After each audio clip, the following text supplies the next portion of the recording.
சீயோனினுடைய அடையாளங்கள் வேதத்துல நிறைய இருக்கு. அதுல ஒரு அடையாளம் என்ன அப்படின்னா, ஜனங்கள் யுத்தத்தை என்ன செய்ய மாட்டார்கள், கற்க மாட்டார்கள். அப்படின்னா என்ன? யுத்தத்தை கற்பதில்லைன்னு என்ன அர்த்தம்? புரியலையா? சண்டை செய்ய மாட்டார்கள் அர்த்தம். சில வீடெல்லாம் என்னவா இருக்கும் அப்படின்னா, யுத்தமா இருக்கும், கலகமா இருக்கும், சண்டை, வாக்குவாதம், அடிதடி, வீடு வீடாவே இருக்க ரணகலமா இருக்கும். இப்ப வேற என்ன சொல்லுது?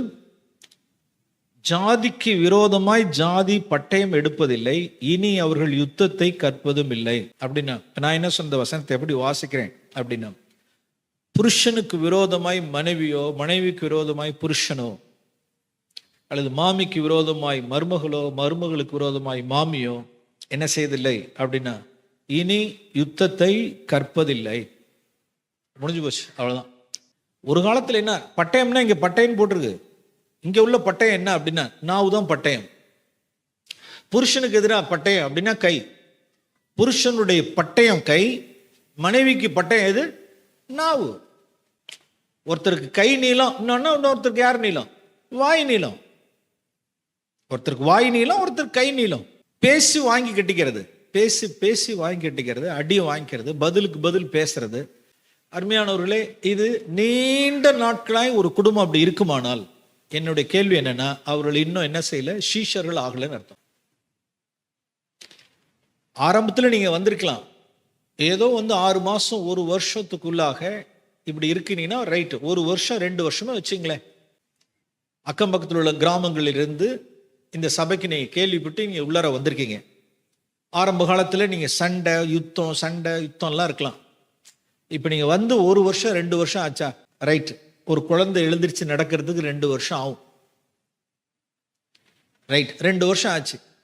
2 வருஷத்துக்கு பிறகும் இன்னும் கணவன் மனைவி யுத்தம் பண்ணுகிறவர்களாய் இருப்பார்களானால், இயேசு கிறிஸ்துவின் நாமத்தில் சொல்லுகிறேன், அவர்கள் விசுவாசிகள், பிலீவர்ஸ்.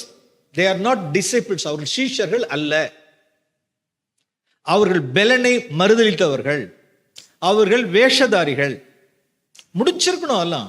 இனி அவர்கள் யுத்தத்தை கற்பதில்லை, அவ்வளவுதான். முற்காலத்தில் சண்டை போட்டிருக்கலாம், பட்டயத்தை எடுத்திருக்கலாம், கை நீட்டிருக்கலாம், அடிச்சிருக்கலாம். கிடைச்சதை எடுத்து அடிக்கிறவங்களா இருக்காங்க. இப்ப நான் ஒரு கேள்வி கேட்கிறேன், கையை உயர்த்திடாதீங்க. கடைசியா உங்க குடும்பத்தில் நடந்த யுத்தம் எப்போது?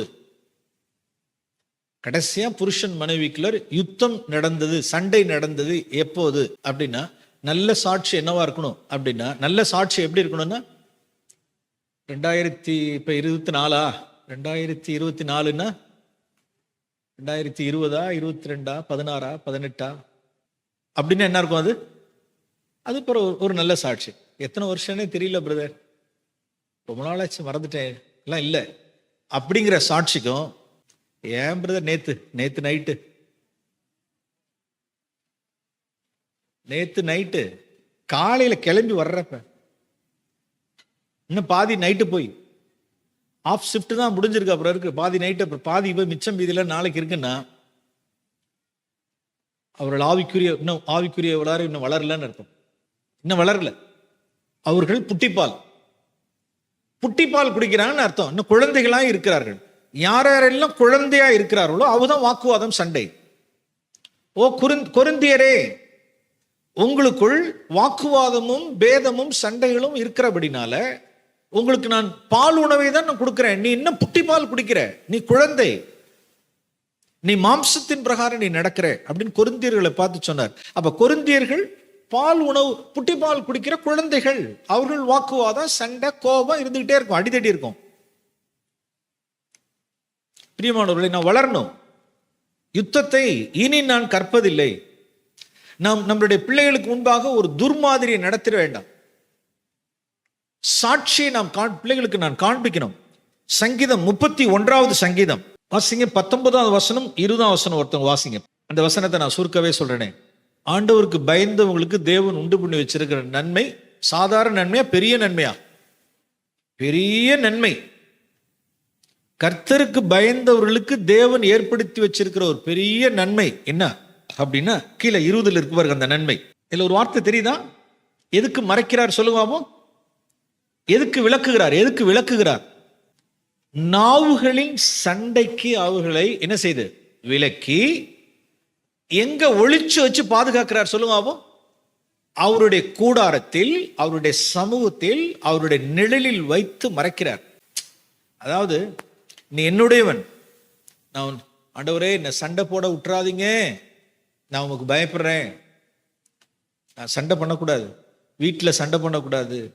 பிள்ளைகளிடத்துல சிலர்லாம் வளர்ந்த பிள்ளைகள்கிட்ட சண்டை பண்றாங்க, வளர்ந்த பிள்ளைகளிடத்தில் யுத்தம் பண்றாங்க.